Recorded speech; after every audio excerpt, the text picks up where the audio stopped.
नमस्कार, मैं डॉक्टर पारुल मिश्रा आप सबका स्वागत करती हूँ। आज हम पढ़ेंगे देवदारू निबंध, है ना। हजारी प्रसाद द्विवेदी का निबंध है, मध्य प्रदेश असिस्टेंट प्रोफेसर में लगा हुआ है ये निबंध। पहले इनका परिचय देख लेते हैं। तो द्विवेदी जी का नाम था वैजनाथ द्विवेदी, है ना। हजारी प्रसाद द्विवेदी का नाम था वैजनाथ द्विवेदी।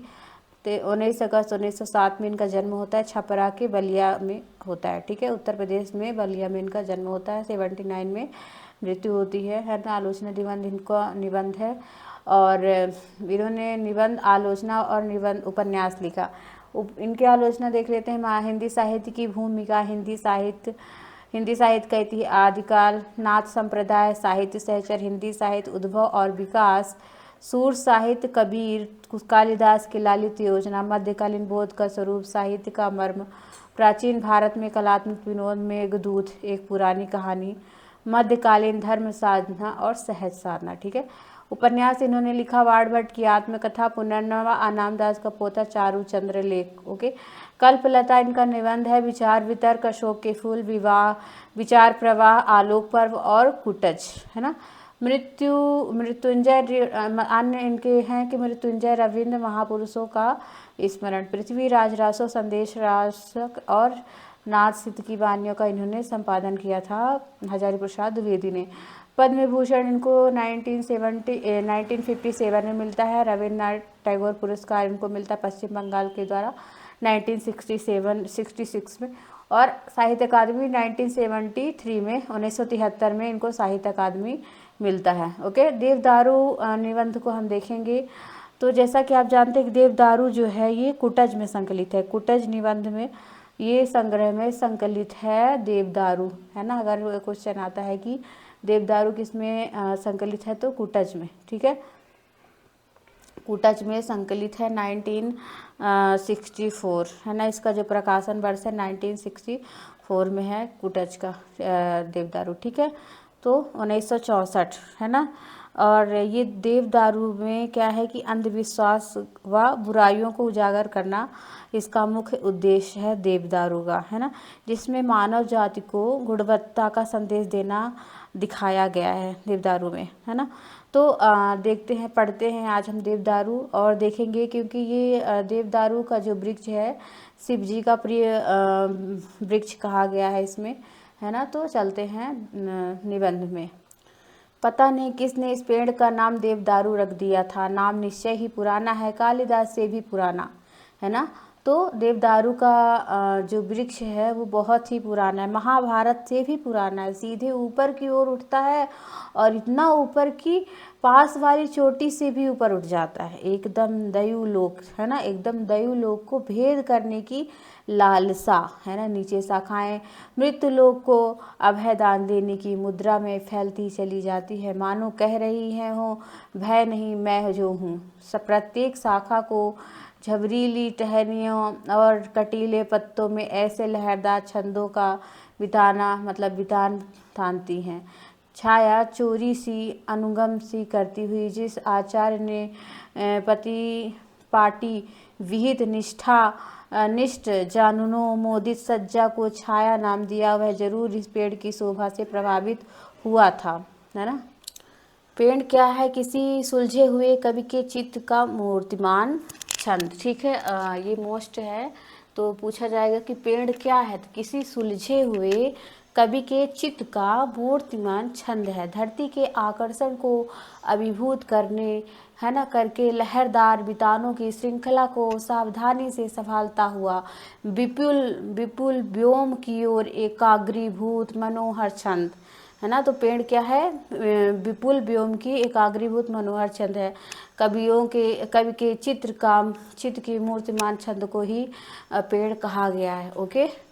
गुरुत्वाकर्षण के जड़, है ना, जड़ वेग को अभिभूत करने की कैसी स्पर्धा है। प्राण के आवेग को कैसी उल्लासकार अभिव्यक्ति है। देवताओं का दुलारा पेड़ नहीं तो क्या है। क्या यूं ही समाधि लगाकर महादेव देवाद्रुम वेदिका को ही पसंद किया था, है ना। तो जो महादेव है शिव जी किस वृक्ष के नीचे समाधि लगाते हैं? तो देवदारू के नीचे।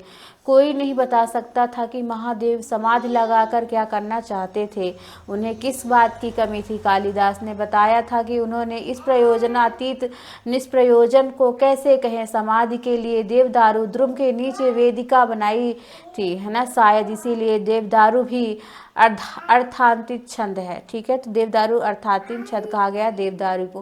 प्राणों का उल्लास सर्जन जड़ शक्ति के द्वारा आकर्षण को भी पराभूत करके विपुल व्योममंडल में विहार करने का अर्थातीत आनंद है। कहते हैं शिव ने जब उल्लासातिरेक उद्यम नर्तन किया था, उनके शिष्य तंडु मुनि ने उसे याद कर लिया था, ठीक है। तो तंडु मुनि का नाम आया है, इन्हीं तंडु मुनि के नाम से, इन्हीं के नाम से तांडव जो नृत्य है उसका प्रवर्तन हुआ, तंडु मुनि के नाम से, ठीक है। तांडव कहा जाता है, तांडव अर्थात तंडु मुनि द्वारा प्रवर्तित रस भाव विवर्जित नृत्य।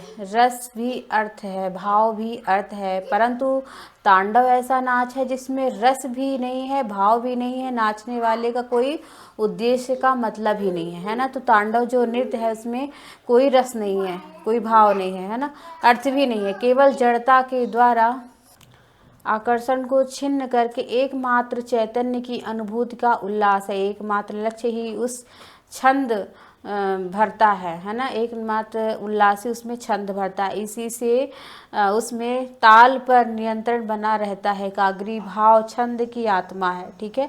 तो छंद की आत्मा किसे कहा गया है? एकाग्री भाव को, मतलब एकाग्रता को।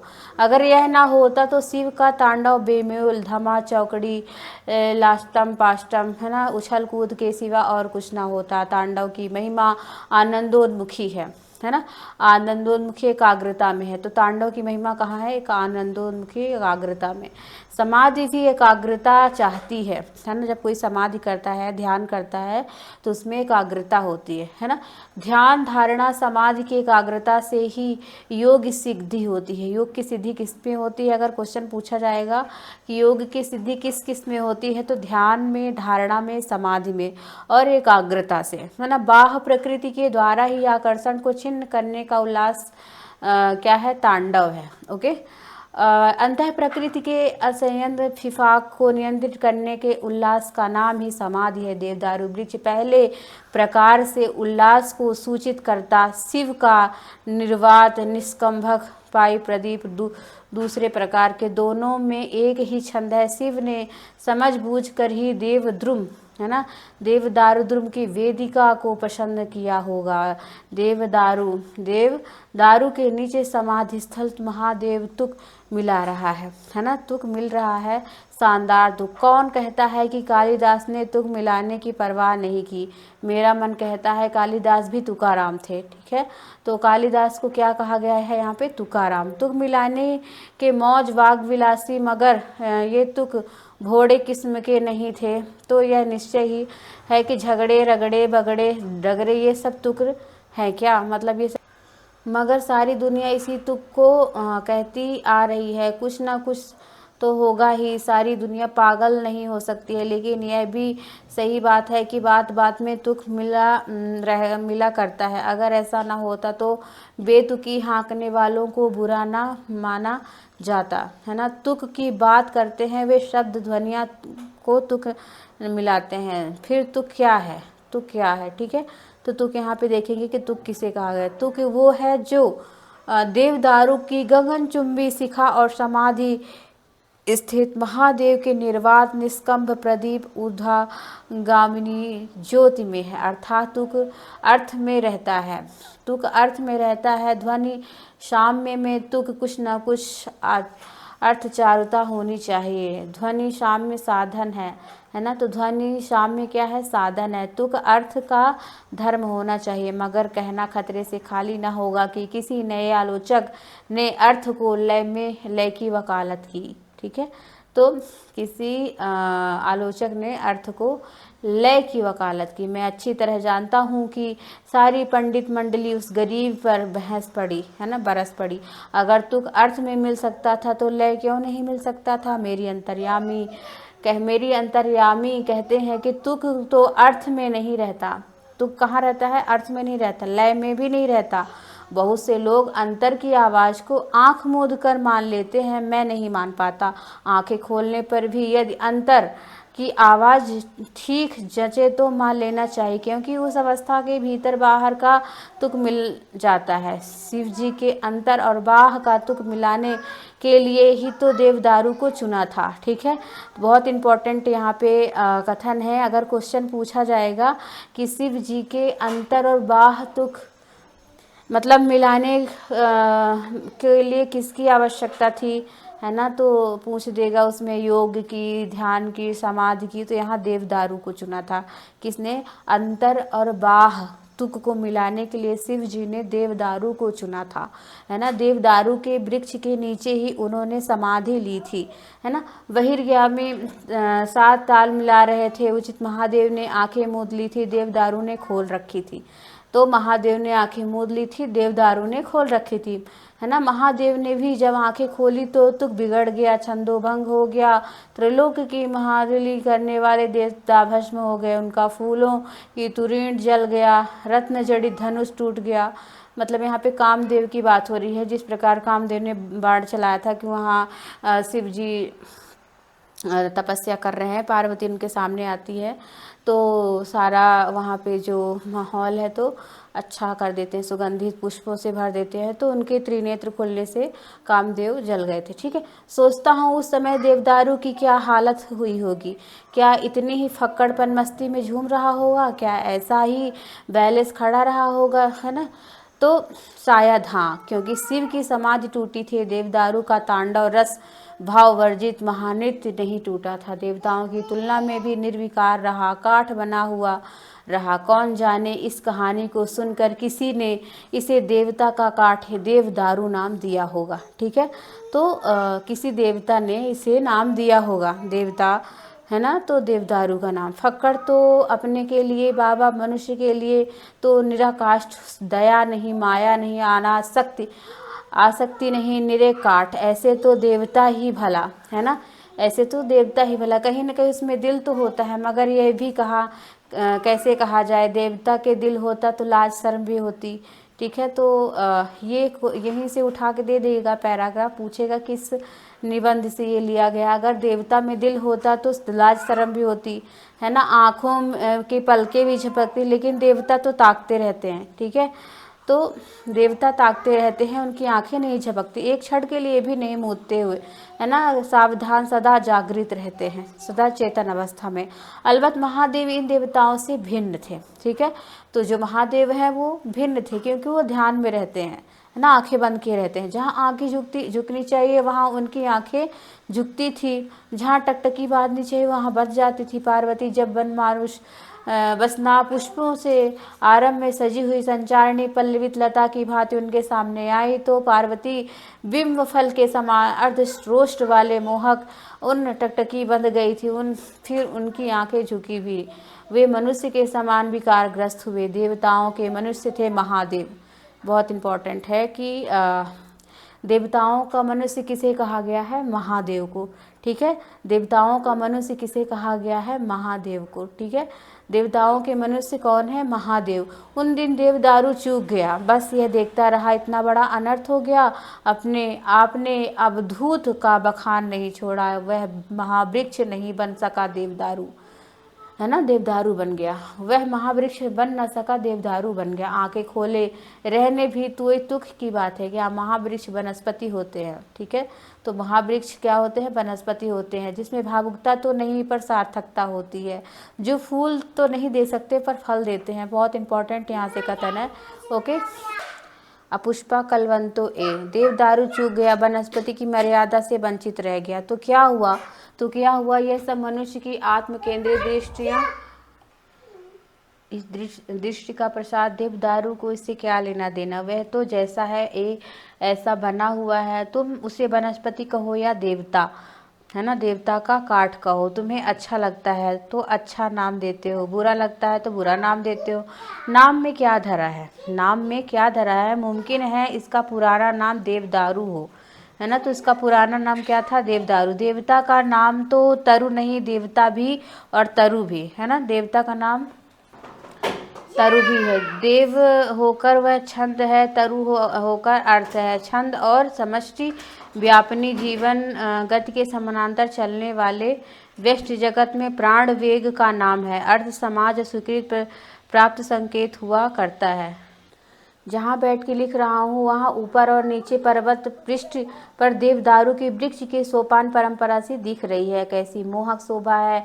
वृक्ष और भी है ना, वृक्ष और भी हैं। लोगों ने नाम भी बताए हैं पर सब कुछ सब छिप गए हैं। दिखते हैं आकाश चुंबी देवदारू। मतलब जो देवदारू का वृक्ष है बहुत ही लंबे हैं, आकाश की ऊंचाई जितना, मतलब बहुत लंबे है ना। ऐसा लगता है ऊपर वाले देवदारू वृक्ष की फुनगी पर से लुढ़का दिया जाए तो फुनगियों पर ही लौटता हुआ हजारों फीट नीचे तक जा सकता हूँ, है ना, जा सकूँगा अनायास। पर ऐसा लगता ही भर है ना, ऐसा लगता है। भगवान करे कोई सचमुच लुढ़का दे, हड्डी पसली चूर चूर हो जाए, है ना, चूर हो जाएगी। कुछ ऐसा कुछ लगता है सचमुच हो जाए तो अनर्थ हो जाएगा। लगने में बहुत सी बातें लगती हैं, इसीलिए कहता हूँ लगना अर्थ नहीं होता, कई बार अनर्थ होता है ना। तो जो हमें लगता है वो कई अर्थ नहीं अनर्थ ही होता है। अनर्थ वास्तविकता है, वास्तविक जगत की सच्चाई है। लगता तो मन का विकल्प है, जो मतलब हमें लगता है वो मन का विकल्प है। अंतर जगत की स्पृहा मंत्र है छंद। दोनों में कहीं ताल तुक मिल जाए तो काम की बात होगी, नहीं तो नहीं मिल सकता, खेद की बात है। ताल तुक मिलना अर्थ न मिलना अनर्थ है। प्रत्येक व्यक्ति के मन में कुछ न कुछ लगता है। प्रत्येक व्यक्ति के मन में, इम्पोर्टेंट कथन है ना। ये यहाँ से उठा के एक पंक्ति दे देगी, पूछ देगा ये कहाँ से ली गई है। प्रत्येक व्यक्ति के मन में कुछ न कुछ लगता है। मज़ेदार बात यह है कि व्यक्ति का लगना अलग अलग होता है। और लग अर्थात जो न लगे लगता है पर नहीं लगता। यह कोई तुक की बात है क्या? तुक की बात तब होती जब लगना मतलब अलग ना होता। इसीलिए कहता हूँ कि तुक अर्थ में होता है। इसी पेड़ का नाम देवदारू दिया था। उसे क्या लगता है क्या नहीं लगता, औरों को भी कामोबेग लगी है ना। सब जो सबको लगे सो अर्थ, एक को लगे बाकी को ना लगे अनर्थ। अलगाव को ही पुराने आचार्यों ने पृथक बुद्धि का नाम दिया था और समझा कर कहा कि यह अलगाव मैंपन है, अहंकार है ना। जो ये अलगाव है क्या है, मैंपन है और अहंकार है, ठीक है। इधर कभी लोग उन्हें कि हमेशा देखकर कुछ न कुछ लगता ही रहता है। खुलेआम कहते हैं मुझे ऐसा लग रहा है। दुनिया की ओर भी देखते हैं, वह तुम्हें पागल कहेगा। पागल को भी कुछ न कुछ लगता है ना। जो पागल मनुष्य है उसको भी कुछ न कुछ लगता है। मनुष्य मगर दुनिया को देखता हूँ तो हैरान में पड़ जाता हूँ, ठीक है। कभी कहता है कि दुनिया को देखता हूँ तो हैरान में पड़ जाता हूँ। जो कुछ लगता है उसका वाह वाह करके सिर उठा लेती है। कुछ नहीं समझ में आता तो हाँ ही बौरी बिरह बस के बौरे से गए सब बौरो गए सब गाँव, है ना। तो ये बिहारी की एक पंक्ति आई है। बिहारी बड़े अच्छे खासे कवि माने जाते हैं, ठीक है।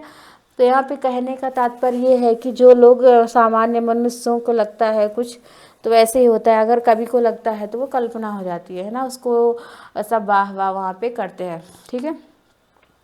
उन्हीं को बात को याद की गई है। बात इतनी सी थी कि कोई बिरह की मारी स्त्री कह रही है कि मैं पागल हो गई हूँ। सारा गांव ही पागल हो गया है क्या समझकर ये लोग चांद को ठंडी किरण वाला कहते हैं, है ना। कहा जाए तो ये कहते हैं कि ससी शीत कर नाव, मतलब बिरह की मारी महिला का दिमाग बिगड़ गया है। सबको ठंड लग रही है ना। जो सबको ठंड लग रही है उसे वह दाहक मान रही है, मतलब उसको गर्मी। पागल ही तो है, मगर जब बिहारी ने उसे दोहा छंद में बांध दिया तो बिल्कुल बदल गया, है ना, बिल्कुल बदल। हाय हाय कैसी बिरह वेदना, है ना। तो सामान्य स्त्री की बात हो रही है और जो बिहारी ने दोहा लिखा उसकी बात की यहाँ पे तुलना कर रहे हैं। उस सुकुमारी बालिका को चांद भी गर्म मालूम पड़ रहा था। हृदय के भीतर जलने वाली बहिराग्नि में उसे किसी काम का नहीं छोड़ा, है ना। तो जिस प्रकार चंद्रमा की रोशनी पड़ती है, शीतलता आती है, तो उस स्त्री को गर्मी लग रही है, मतलब यहाँ पे विरह की अग्नि से वो पीड़ित है। हे भगवान, तुम ऐसा कुछ नहीं कर सकते जो सारे गांव के समान इस बालिका को भी चंद्रमा उतना ही शीतल लगे जितना औरों को भी लगता है। अर्थात विरहिणी की दारुण व्यथा सब, है ना, अब सबके चित्त में सामान्य अनुभूत के साथ ताल मिलाकर चलने लगी है। पागल का लगना एक लगना होता है, बहुत इंपॉर्टेंट है यहाँ पे, कि पागल का लगना एक होता है पर कवि का लगना सबको होता है। ठीक है, बात उलट कर कही जाए तो जिसका लगना सबको लगे वह कवि है ना। जिसका लगना सबको लगे वह कवि है, जिसका लगना सिर्फ उसे ही लगे वह पागल है ना।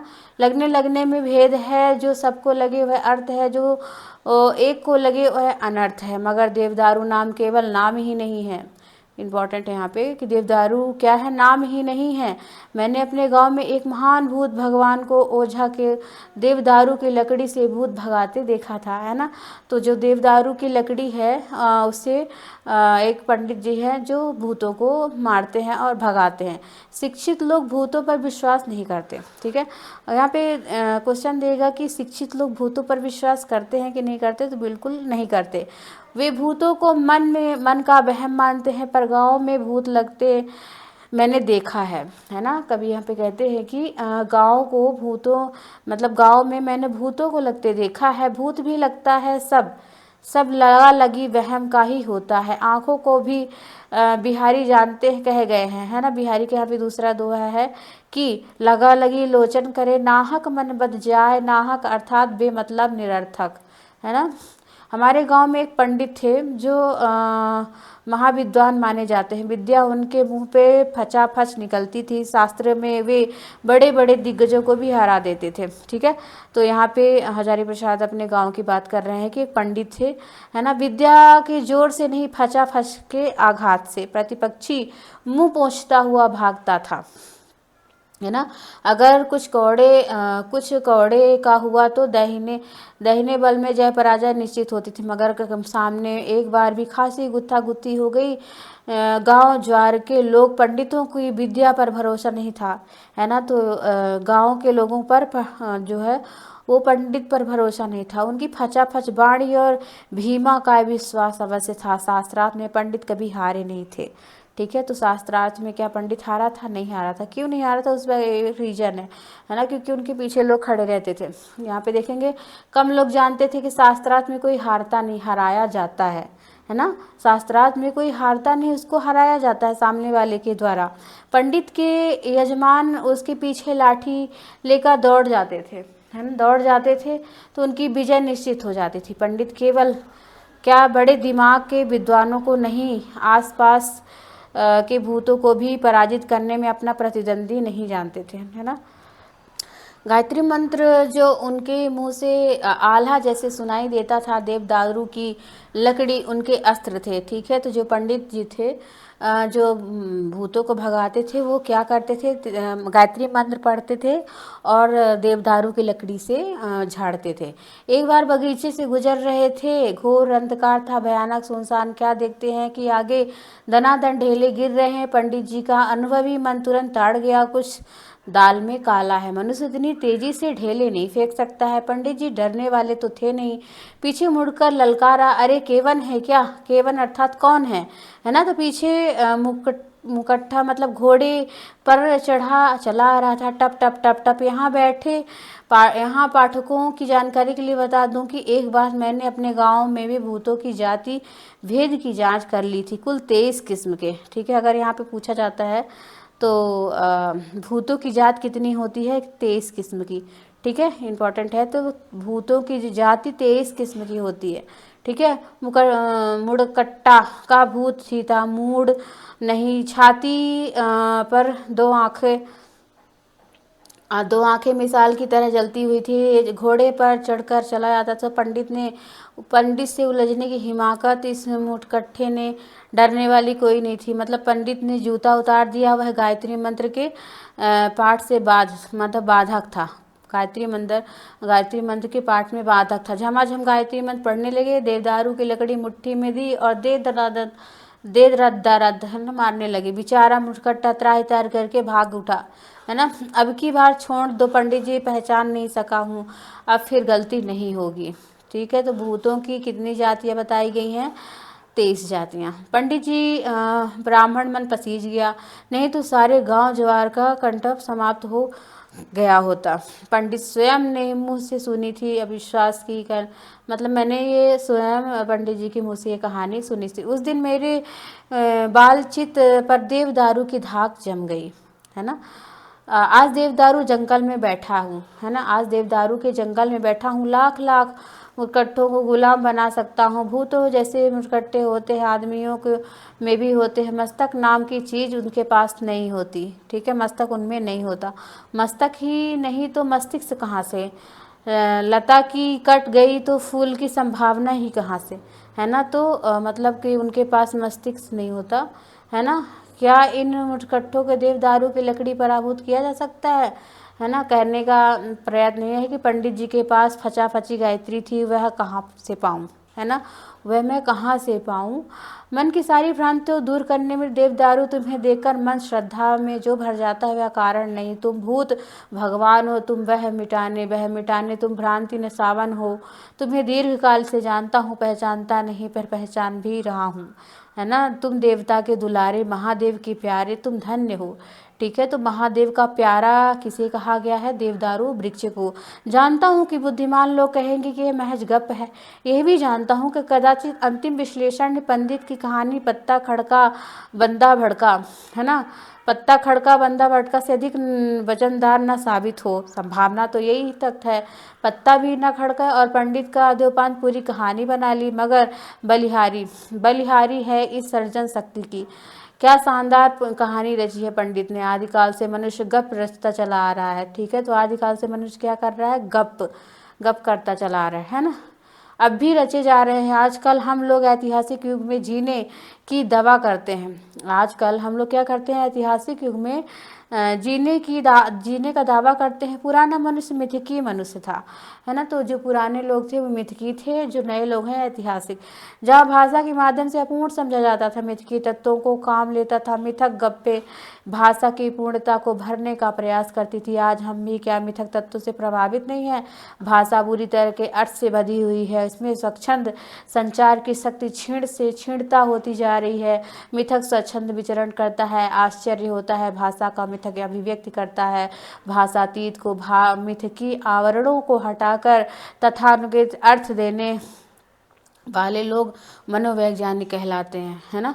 तो भूत तो सरसों में रहते हैं। ठीक है, तो भूत कहाँ रहते हैं? देखिए, भूतों के बारे में 2 चीज़ें पता चली कि भूत की जो जाति होती है वो 23 होती है ना। वो सरसों में रहते हैं, जो सत्य है। सृजनात्मक शक्ति से हिरण्य पात्र मुँह बंद किए ढका भी रहता है। एक पर गप की परतें जम जाती हैं। सारी चमक सीपी की चमक में चांदनी देखने की तरह मन अभ्यास मात्र में। गप कहाँ नहीं है, क्या नहीं है, मगर छोड़िए, है ना। देवदारू भी सब एक ओर से नहीं होते। तो यहाँ पे कहते हैं कि जो देवदारू हैं सब एक से नहीं होते, है ना। देवदारू एक से नहीं होते। मेरे बिल्कुल पास में जो है वह जरट है ना, वह जरट भी है। खूसर सूखट भी है। जरा उसके नीचे की ओर देखिए तो सनकी सा लगता है। मोटे राम खड़ग में एक प्रांत पर उगे हुए हैं, आधे जमीन पर, आधे अधम पर, आधा हिस्सा ठूठा, आधा जगमर, आधा सारे कुनबे में पाधा जान पड़ते हैं। एक अल्हड़ किशोर है तो सदा हंसता हुआ कभी जैसा दिखता है ना। तो यहाँ पे अगर क्वेश्चन पूछा जाता है कि देवदारू एक जैसे होते हैं? नहीं, देवदारू अलग अलग होते हैं। यहाँ पे देवदारुओं की भी जात लिखी गई है कि कोई आधा, कोई जगमड़, कोई कुनबा, कोई पाधा, ऐसा होता है। ठीक है, सदा ऐसा ही होता आया है। देवदारू अपना व्यक्तित्व होता है। ठीक है, तो देवदारू में क्या होता है? हर देवदारू का अपना व्यक्तित्व होता है। एक इतना कामनीय था कि बैल की ध्वजा वाले महादेव ने अपना बेटा बना लिया। ठीक है, तो महादेव ने अपना बेटा किसे बनाया? देवदारू को। पार्वती माता की छाती से दूध ढरकने लगा। कालिदास खुद कह गए हैं कि मगर कुछ लोग ऐसे होते हैं जिसमें सभेदान 22 पसेरी दिखते हैं, मतलब वे लोग सबको एक ही जैसे देखते हैं। उनके लिए खूसट पद पाधा वह सन की, है ना, तो चपर गेंगा वह गद रौना, वह खिटखिटा, वह फिकछिक्की, वह धोकरा, वह नटखटा, वह चुनमुन, है ना। तो ये सब किसे कहा गया है? देवदारू को। महादेव जी के प्यारे बेटे कामनी व्यक्ति को भी नहीं पहचान सकते। एक ममत गजराज आए अपने गंढस्थ स्थल की खाट पिटाने के लिए उसी पर पिल पड़े, है ना। जड़ें हिल गई, पत्ते झड़ गए, खाल सूख गई, है ना, खाल सूख गई। और आप खाज मिटाने महादेव जी को बड़ा क्रोध आया, आना ही था। उन्होंने उसकी रक्षा के लिए सिंह तैनात किया था, है ना। तो उसकी रक्षा के लिए सिंह, मेरे सामने तो अल्हड़ कवि है, कभी कहते हैं कि मेरे सामने तो अल्हड़ कवि है, इनका क्या होगा, है ना। कहिए तो इधर उधर के हाथी आते नहीं है, पर मतलब वो कहते हैं कि इधर तो हाथी आते नहीं, फिर भी डर तो लगता ही, हाथी नहीं सही गधों खच्चरों से भी शहर भरा हुआ है, ठीक है। तो शहर किससे भरा हुआ है? गधों और खच्चरों से। लेकिन मैं जिधर हूँ उधर भी कभी आते हैं गायें बगाहें, आ भी जाते हैं। देवदारू की तरफ देखने की फुर्सत नहीं होती है। इस देश में लोग पीढ़ियों से सिर्फ जात देखते हैं। बहुत इंपॉर्टेंट कथन है कि देश में लोग क्या देखते आए हैं? जाति, है ना। व्यक्तित्व देखने में उन्हें आदत ही ना आदत है, ना परवाह है। संत लोग चिल्ला कर थक गए हैं, मोल करो तलवार को, पड़ा रहने दो म्यान, है ना। तो ये किसने कहा? तो ये संतों ने कहा, ठीक है। मोल करो तलवार को, पड़ा रहने दो म्यार, है ना। भोर भाव से बाजार गर्म है ना। मोल भाव से बाजार गर्म है। व्यक्तियों को यहाँ पूछता ही कौन है? व्यक्तित्व को यहाँ पूछता ही कौन है? छंद मात्र व्यक्ति है, जो छंद है वही व्यक्ति है, अर्थात आसानी से पहचाना जाता है क्योंकि वह धरती पर चलता है। छंद आसानी से पकड़ में नहीं आता, आसानी से उड़ा करता है। बात यह है कि जब मैं कहता हूँ देवदारू सुंदर है, तो सुनने वाले सुंदर का एक सामान्य अर्थ ही लेते हैं। हजार तरह के सुंदर पदार्थ में रहने वाला एक सामान्य सौंदर्य का कौन सा विशिष्ट रूप मेरे हृदय के उल्लास में तरंगित कर रहा है ना। और कहने की शक्ति नहीं हुई। गूंगे का गुड़ बनी ही जाएगी। इसमें शक्ति होती तो कभी कहलाता। अपने अनेक प्रकार के कौशल से वह बात कहने का प्रयत्न करता, फिर भी शब्दों का सहारा उसे लेना ही पड़ता। शब्द सदा सामान्य अर्थ को प्रकट करते हैं, कभी विशिष्ट अर्थ को चाहता है। वह छंदों के सहारे उपमान योजना पर बल देता है द्वारा और धन साम्य के द्वारा विशिष्ट अर्थ को समझ पाते हैं। बिल्कुल नहीं।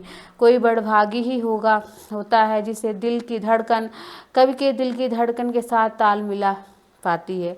कवि के हृदय के साथ मिल जाए तो सहृदय कहलाता है। बहुत इंपॉर्टेंट है यहाँ पे कि जो कवि के हृदय से मिल जाए वह सहृदय है ना। देवदारू की ऊर्ध्वा शिखा शोभा मेरे हृदय में मेरी एक विशेष उल्लास पैदा करती है। मेरे पास कवि कौशल नाम की कोई चीज़ नहीं है ना। अपने विशिष्ट अनुभव और साधारणीकरण नहीं कर पाता हूँ। कभी होता तो कर भी लेता। उपमानों की छटा खड़ी कर देता। हृदय में चित्त को अपने चित्त में ताल कर नृत्य कराने योग्य छंद ढूंढता, है ना। और केवल आंख फाड़कर देखता हूँ पाषाण की कठोर छाती भेद कर देवदारू न जाने किस पाताल से न जाने अपना सर खींच रहा है। कम हास्य छाया का वितान तनाव ऊर्ध्वलोक में, है ना, किसी अज्ञात निर्धन तर्जनी संकेत की भांति दिखाई दे रहा है। भीतर भीतर अनुभव कर रहा हूँ, पर बता सकूं कि ऐसी भाषा कहाँ। हाय मैं असमर्थ हूँ, मूक हूँ। मीमांसकों का एक संप्रदाय मानता हूँ, ठीक है। तो मीमांसकों को एक संप्रदाय माना है इन्होंने कि शब्द अर्थ वहाँ तक जाता है जहाँ तक वक्ता ले जाता है। जो शब्द अर्थ वहाँ तक जाता है जहाँ तक वक्ता ले जाता है। वक्ता की इच्छा को विवक्षा कहते हैं। वक्ता की जो इच्छा है उसे विवक्षा कहते हैं। बहुत इंपॉर्टेंट है यहाँ पे, है ना। वे लोग कहते हैं कि जब जैमिनी मुनि ने कहा था कि यत् परम शब्दः स शब्दार्थ, तो उनका यही मतलब था, है ना। उनका यही मतलब था कि रोम रोम अनुभव कर रहा है, रोम रोम अनुभव कर रहा है। मुनि की बात का ऐसा अर्थ नहीं होना चाहिए, कहाँ विवक्षा इतनी दूर तक ले जाता है। सुंदर शब्द का प्रयोग, मैं जो कहना चाहता हूँ वह प्रकट हो पा रहा। कहना तो बहुत चाहता हूँ, कोई समझे भी तो शब्द नहीं उतना कह पाता, है ना। तो दुनिया में कवियों की जो कदर है वह इसीलिए जो अनुभव करते हैं उसे श्रोता चित्त में प्रविष्ट कर भी करा देते हैं, ठीक है। तो दुनिया में इसीलिए कवियों की कदर है। प्रेषण धर्मिता, है ना, प्रेषण धर्मिता उनके कहे का एक प्रधान गुण है। मैं नहीं पहुंचा पाता हूँ, ठीक है, मैं नहीं पहुंच पाता क्योंकि मैं छंदों और शब्दों का ऐसा अस्त्र नहीं बन पाता हूँ जो मेरी अनुभूति को लेकर तीर की तरह श्रोता के हृदय में चुभ जाए। निश्चय, अर्थ निश्चय ही वक्ता की इच्छा के अधीन होता है, ठीक है। तो अर्थ कैसा होता है, इम्पोर्टेंट है। अर्थ जो है वो निश्चय ही वक्ता के इच्छा के अधीन होता है। सामाजिक सर्किट चाहता है उसे लय नहीं, संगीत नहीं, गति नहीं, स्थिर नहीं, है ना, वह स्थिर है। शब्दों की गतिशील आवेग में वह हिलता है, भरभराता है, नए नए परिवेश में सजता है, तब कहीं नया पैदा होता है। अर्थ में लय नहीं होता, वह लय के सहारे नया अर्थ देता है। लेकिन देवदारू एक शानदार वृक्ष है। हवा के झोंकों से जब हिलता है तो उसका विख्यात झूम उठता है। कालिदास ने इसी हिमालय में उस भाग की जहाँ से भागीरथी निरर्थक झरते रहते हैं शीतल मंद सुगंध पवन की चर्चा की थी। उन्होंने शीतलता की भागीरथी के निर्झर सीकरों की देन कहा। सुगंधित को आसपास के वृक्षों में पुष्पों के संपर्क की बदौलत घोषित किया। लेकिन मंदी के लिए मुँह कंपित देवदारू को उत्तरदायी ठहराया। देवदारू बारंबार कंपित होते रहने में भी एक प्रकार से मस्ती अवश्य है। युग युगांतर से संचित अनुभूतियों ना ही यही मस्ती प्रदान करते हैं। जमाना बदल रहा है, वृक्षों और लताओं ने भी वातावरण से समझौता किया है। कितने ही मैदान में आप जा बसे, खासी प्रतिष्ठा प्राप्त करे, लेकिन देवदारू है कि नीचे उतरना समझौते के रास्ते नहीं रह गया, है ना। उसने अपनी खानदानी चाल नहीं छोड़ी। झूमता है ऐसा मुस्कुराता हुआ मानो कह रहा है कि मैं सब जानता हूँ, सब समझता हूँ, तुम्हारे करिश्मे मुझे मालूम है, तुम्हें कुछ क्या छिपाना, है ना। तुम क्या छिपाते हो, मैं तो मुँह तो दुरे हो कहाँ, है ना। सजनी निहुरे निहुरे कछु ऊट की चोरी, हजारों वर्ष से उतार चढ़ाव का ऐसा निर्मम साथी दुर्लभ, है ना। देवदारू। तो यहाँ पे देवदारू जो निबंध है हजारी प्रसाद जी का वो ख़त्म होता है। अगर आपको ये PDF चाहिए तो आप टेलीग्राम में जाके पारुल के पन्नों में डिस्क्रिप्शन में टेलीग्राम लिंक दिया हुआ है, ज्वाइन करके आप PDF ले सकते हैं। और एक निबंध अभी बचा है, मेरी असफलताएं, बहुत ही मोटा है, उसकी बुक बहुत मोटी है, तो देखती हूँ उसको थोड़ा सा शॉर्ट में करके पढ़ाती हूँ, ठीक है। धन्यवाद।